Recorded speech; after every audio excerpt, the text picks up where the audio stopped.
পৌর যুবদল কর্তৃক আয়োজিত আজকের এই ইফতার এবং দোয়া মাহফিলের উপস্থিত থাকার প্রধান অতিথি হিসেবে উপস্থিত থাকার কথা ছিল বাংলাদেশ জাতীয়তাবাদী দল কেন্দ্রীয় কমিটির সম্মানিত পল্লী উন্নয়ন বিষয়ক সম্পাদক, পঞ্চগড় জেলা বিএনপির সম্মানিত সদস্য সচিব জনাব আলহাজ ফরহাদ হোসেন আজাদ মহোদয়।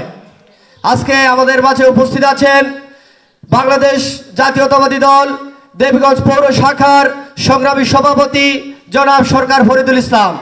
আমাদের মাঝে উপস্থিত আছেন পৌর শাখার সম্মানিত সাংগঠনিক সম্পাদক জনাব রেজাউল ইসলাম লিটন। আমাদের মাঝে আরো উপস্থিত আছেন বাংলাদেশ জাতীয়তাবাদী দল দেবীগঞ্জ পৌর শাখার সম্মানিত জয়েন্ট সেক্রেটারি জনাব নিশি বেগম। সেই সাথে আরো উপস্থিত আছেন দেবীগঞ্জ পৌর শাখার মহিলা দলের সম্মানিত আহ্বায়িকা জনাব গোলাপী বেগম।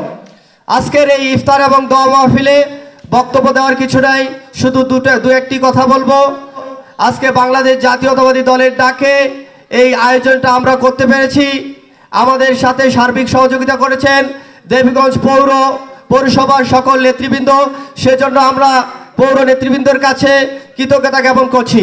সেই সাথে যে সকল যুবদল ভাইয়েরা আজকের এই অনুষ্ঠানকে সাফল্যমণ্ডিত করেছেন, ইনশাল্লাহ আগামীতে দেবীগঞ্জ পৌর যুবদলের ব্যানারে সকল ধরনের কার্যক্রম পরিচালনার জন্য আমাদের নেতা জননেতা আলহাজ ফরহাদ হোসেন আজাদ ভাইকে এই বোদা দেবীগঞ্জের মাটিতে ইসলামকে প্রতিষ্ঠিত করার জন্য, ইসলামকে আমাদের পারিবারিক জীবনে এবং আমাদের ভাইদের মাঝে আমরা বিলিয়ে দেওয়ার জন্য আজাদ ভাইয়ের হাতকে যেন মজবুত করতে পারি, সেই আশাবাদ ব্যক্ত করে আমার নেতা ফরহাদ হোসেন আজাদ ভাইয়ের দীর্ঘায়ু সুস্থতা কামনা করে, দেশনেত্রী বেগম খালেদা জিয়ার রোগ মুক্তি কামনা করে, আমাদের আগামীর রাষ্ট্রনায়ক তারেক রহমানের সুস্থতা কামনা করে আমার সংক্ষিপ্ত বক্তব্য এখানে শেষ করছি।